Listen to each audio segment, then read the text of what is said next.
Good evening. We begin tonight with a story that has gripped the entire nation. The disappearance of Nancy Guthrie, an 84-year-old grandmother, taken from her own home in the middle of the night. And as of today, nobody has been arrested. What happened, what the evidence shows, and what investigators now know that the public doesn't. This is the story.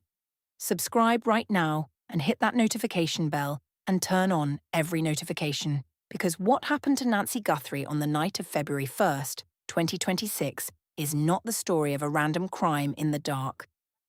It is the story of something planned, something deliberate, something that did not begin on the night she disappeared, but months before anyone knew to be afraid. Before this video is over, you are going to understand exactly why an 84-year-old woman who had lived in the same home for 41 years, a woman of faith, a woman of routine, a woman who had given the world no reason to fear it, vanished without a single trace, and why the people who know what happened have not yet said a word. It was an ordinary Tuesday evening, the kind of evening that does not stay in memory because nothing about it gives you reason to hold on to it. A family dinner, board games around the table, laughter, the easy, comfortable rhythm of people who love each other spending time together the way they had done dozens of times before. Nobody at that table could have known it would be the last normal night. At 9 hours and 48 minutes past midnight, a garage door opened, and at 9:50 p.m., it closed. She was home. She was safe. Those two facts, the garage door opening and the garage door closing, are the last moment in this entire story where everything was still okay. The last moment where the world around Nancy Guthrie made sense. 4 hours and 13 minutes later, her doorbell camera went dark. Not from a power outage, not from a technical glitch, not from a dead battery or a loose wire. Someone reached up and ripped it from the wall. 16 minutes after that, a motion sensor deep inside her house activated. Something was moving inside that home, but it was not Nancy. At 2 hours and 28 minutes past midnight, her pacemaker went silent. The device that had been quietly monitoring her heart, syncing its data, keeping a digital record of her life for years, stopped communicating. She was no longer in her home. Her medication was still on the counter. Her hearing aids were still in the bedroom. Her phone was still on the nightstand. Her car was still in the garage. She left nothing behind because she had no chance to. Her name is Nancy Guthrie. She is 84 years old. And as of today, nobody has been arrested. Before we talk about what happened, before we walk through the evidence, the timeline, and the questions that still do not have answers, I need you to understand who Nancy Guthrie actually is. Not as a headline, not as a case file, not as a name attached to a crime scene photograph. As a person. Nancy was born on January 27th, 1942.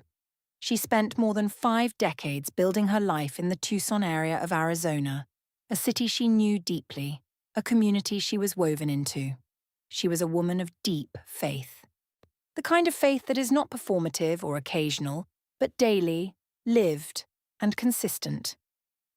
Church was not something Nancy attended when it was convenient.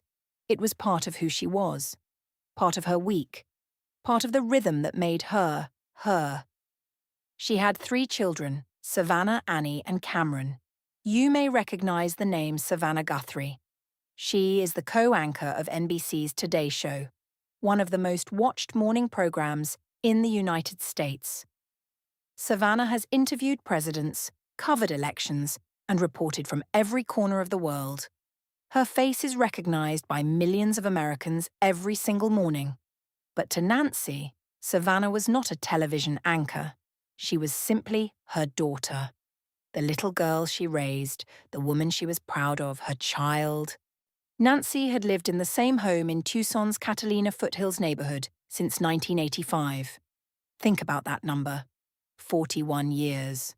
41 years in the same house, the same yard, the same neighbors, the same quiet desert street where she had watched seasons change and grandchildren grow and life moved forward in the way life does when you are truly rooted somewhere. She knew every corner of that home. She knew which floorboard creaked. She knew where the light came through the kitchen window in the morning. She knew the sounds the house made at night when the desert went quiet. She had a pacemaker regulating her heart. She took daily medication she absolutely could not miss without putting her health at serious risk.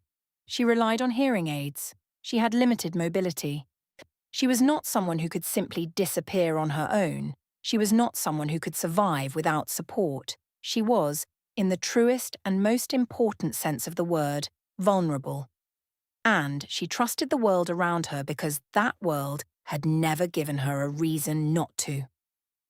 On the night of January 31st, 2026, that trust was broken in a way that nobody who loved her will ever fully understand.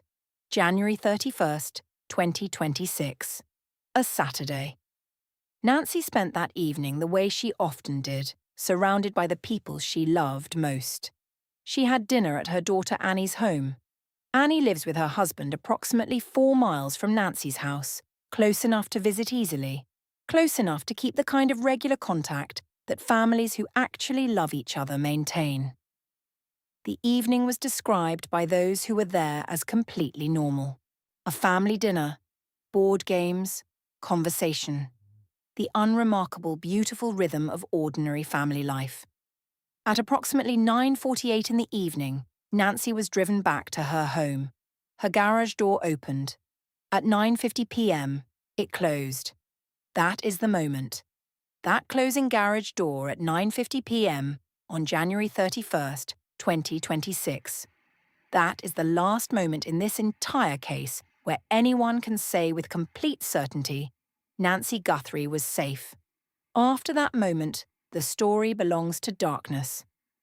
The Catalina Foothills neighborhood where Nancy lived operates under what is called a dark sky ordinance. That means almost no street lighting. The darkness there at night is not the dim glow of a city trying to sleep. It is deep, natural, complete darkness. The kind of darkness that swallows sounds and movement and makes the desert feel like it belongs to nobody. Nancy was inside, alone, as she had been thousands of times before.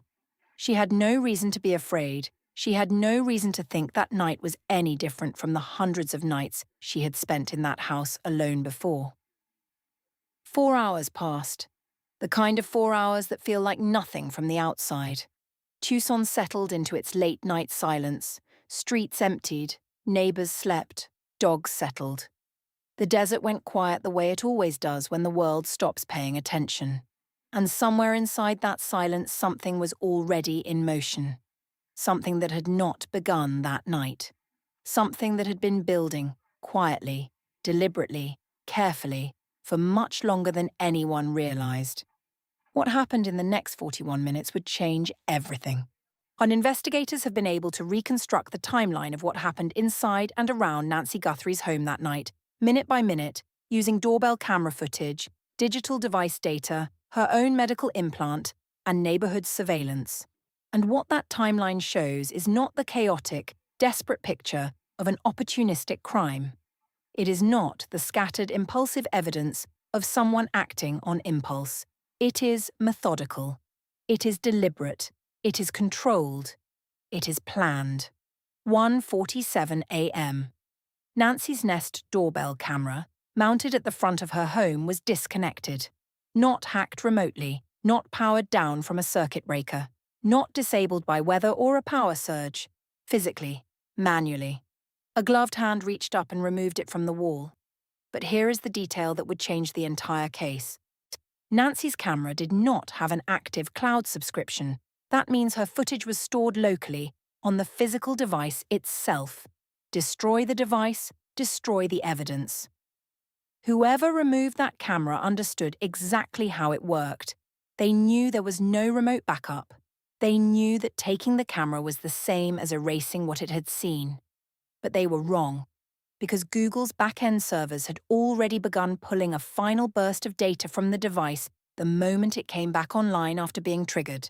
The last 44 seconds of footage, The final frames, before the connection was cut, had already started uploading. They could not be deleted. They could not be erased. They were already gone, safely stored beyond the reach of whoever had just torn that camera from the wall. Those 44 seconds of footage would become the most analysed, most studied, most scrutinised piece of video evidence in this entire investigation. 2:12 a.m. 25 minutes after the camera was removed, a motion sensor inside Nancy's home activated. Something was moving inside that house. According to her pacemaker data, Nancy was still physically present in the home at this point, which means that for those 25 minutes, between 1:47 and 2:12, something was happening inside that house. Something that the cameras could no longer see. Something that left no public record.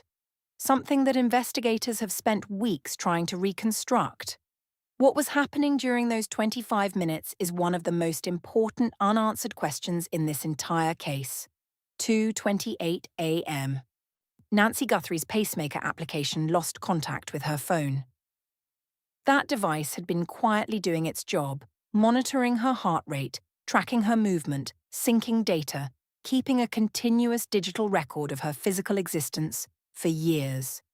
And then, at 2:28 a.m., on February 1st, 2026, it stopped.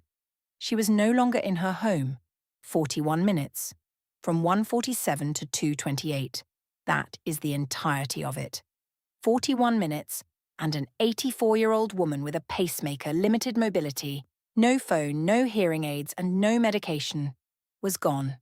Taken from the home she had lived in for 4 decades, into the dark Arizona desert, without a trace. Former FBI hostage negotiator Chip Massey stated publicly that controlling an elderly person while managing the logistics of removing them from a home requires coordination. Now, he said a single person executing all of that simultaneously would be operating under extreme physical and cognitive strain. Every task would take longer. Every complication would multiply the risk. 41 minutes, in the dark, in a home they either knew or had been told about in extraordinary detail. 2:36 a.m. 8 minutes after Nancy's pacemaker went silent, a Ring camera mounted on a neighbour's home approximately 2.5 miles from Nancy's house captured a vehicle, moving fast, on a quiet residential road, a road that investigators later described as a possible route out of the neighbourhood. NBC News correspondent Liz Kreutz drove that route herself. The drive from Nancy's front door to that camera takes approximately 6 minutes. The timing aligns. The sheriff confirmed publicly that the vehicle's timing matched the abduction window and that the footage was part of the active investigation. That neighbour was never contacted by law enforcement.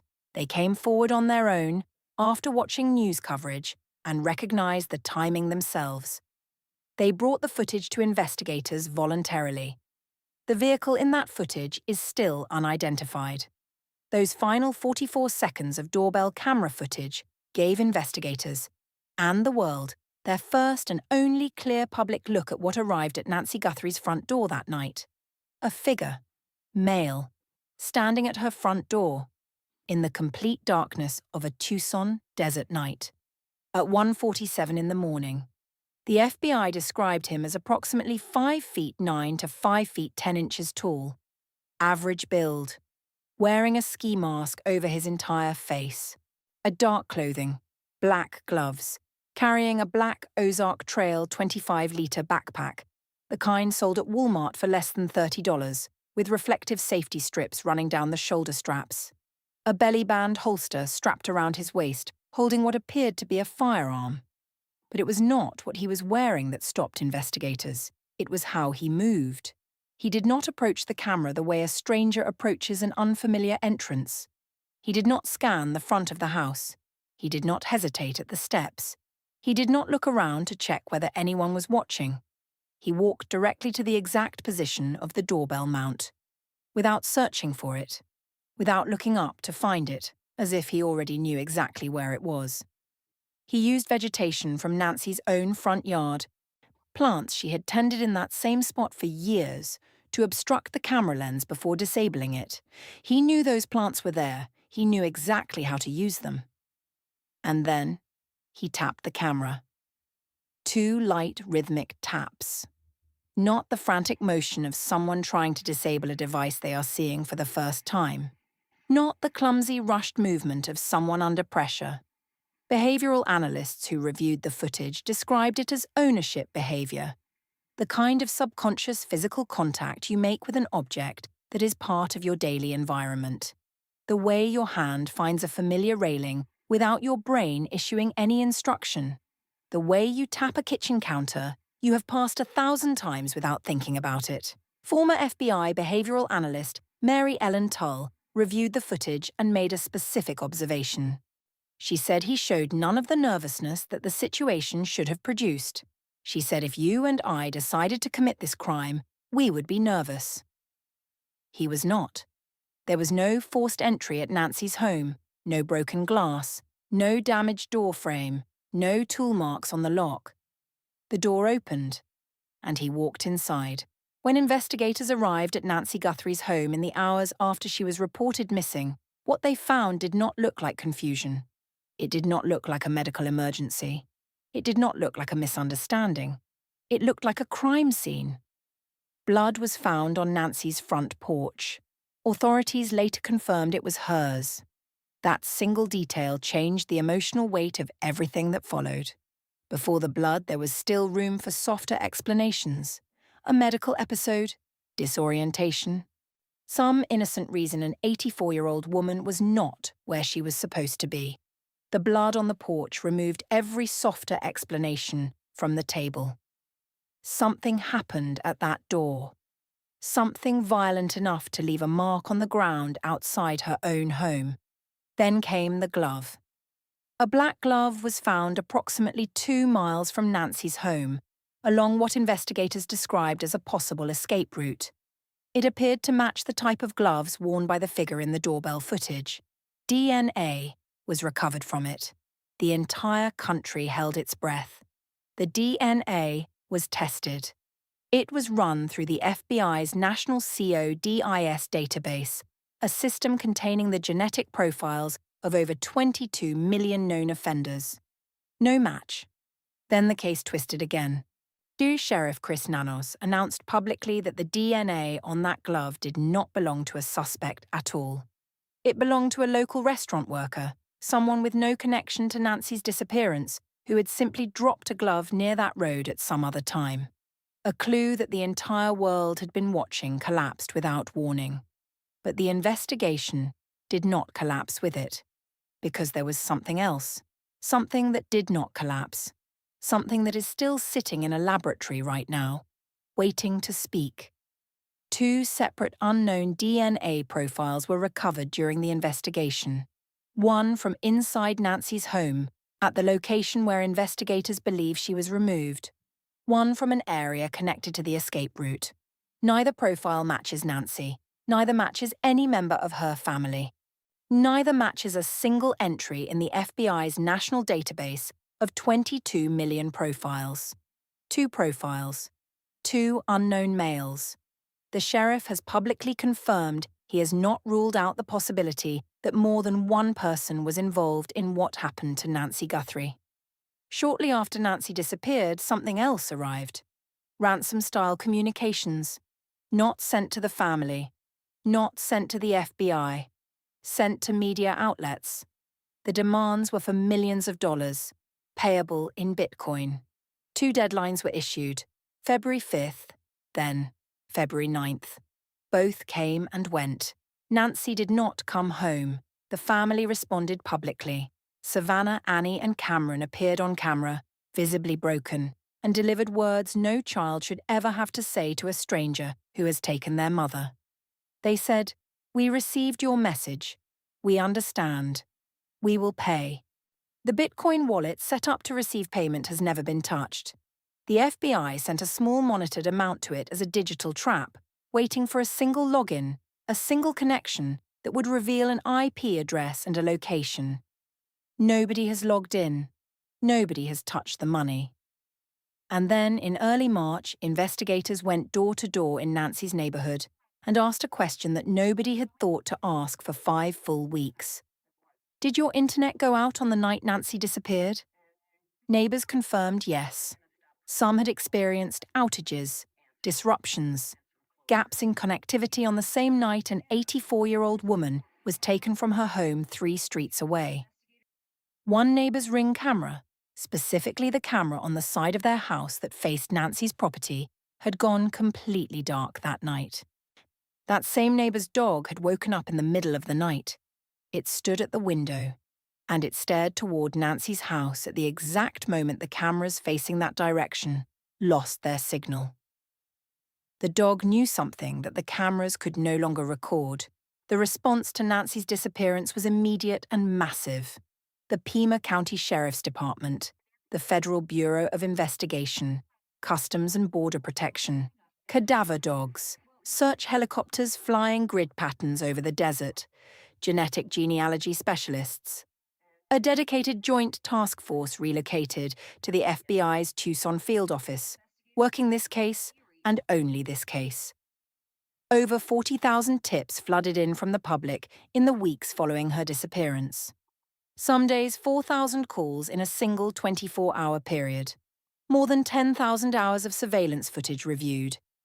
And working the DNA evidence, genetic genealogy expert C.C. Moore, the same analyst whose work helped identify the Golden State Killer, a serial murderer who evaded justice for over 40 years, has publicly confirmed she is working the DNA profiles recovered in Nancy's case. She was asked whether she believed the science would eventually identify whoever left that DNA. Her answer was not, maybe. It was not possibly. It was not, we will try our best. Her word was time. Just time. The family, Savannah, Annie, and Cameron, offered a reward. $1 million. For information leading to Nancy's safe return. The FBI added $100,000 of their own. Additional contributions pushed the total to over $1.2 million. $1.2 million. Anonymous tips accepted. Cash payment available. No identification required. And still, silence. As of today, Nancy Guthrie has been missing for more than 6 weeks. No suspect has been publicly named. No arrest has been made. No body has been found. But the investigation is not cold. Sheriff Chris Nanos has stated publicly, investigators are definitely closer. He says they believe they understand the motive. He says they believe Nancy was deliberately targeted. This was not random. She was chosen. She was studied. She was taken on purpose. And the sheriff said something that stopped the country cold when he said it. He warned the public, do not assume you are safe just because this happened to the Guthrie family. The person responsible, he said, could absolutely strike again. The Guthrie family has been fully cleared as suspects, all siblings, all spouses. Fully cooperative with investigators from the very first day. The DNA is still being processed. The cell tower data from the night she disappeared and from 9 days before is being analysed. The family trees being built from those 2 unknown DNA profiles are being constructed, branch by branch, through public genealogy databases. The same way the Golden State Killer was finally identified after 4 decades of freedom. The science does not forget. The science does not get tired. The science does not accept silence as an answer. It simply closes in. Nancy Guthrie is not a headline. She is not a case file. She is not a story that exists for our entertainment. She is a mother, a grandmother, a woman of faith who spent 41 years building a quiet life in the Arizona desert and who deserved to grow old inside it. But somewhere tonight, her medication is on a counter waiting to be taken. Her hearing aids are in a bedroom waiting to be worn. Her family is waiting for a phone call that has not come, and the science is still running. In our next video, we go deeper into the FBI's latest move and why it signals the case is closer to breaking than most people realize.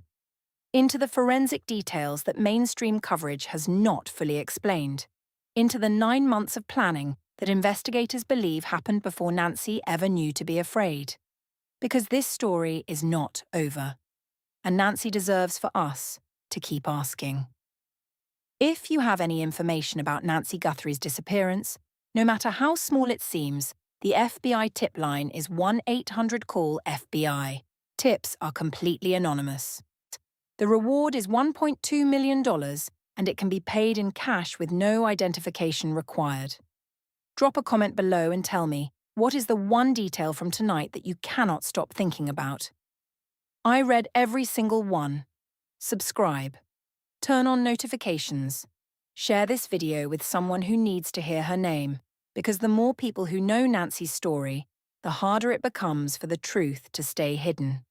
Her name is Nancy Guthrie. She is 84 years old, and we are not going to stop until she comes home.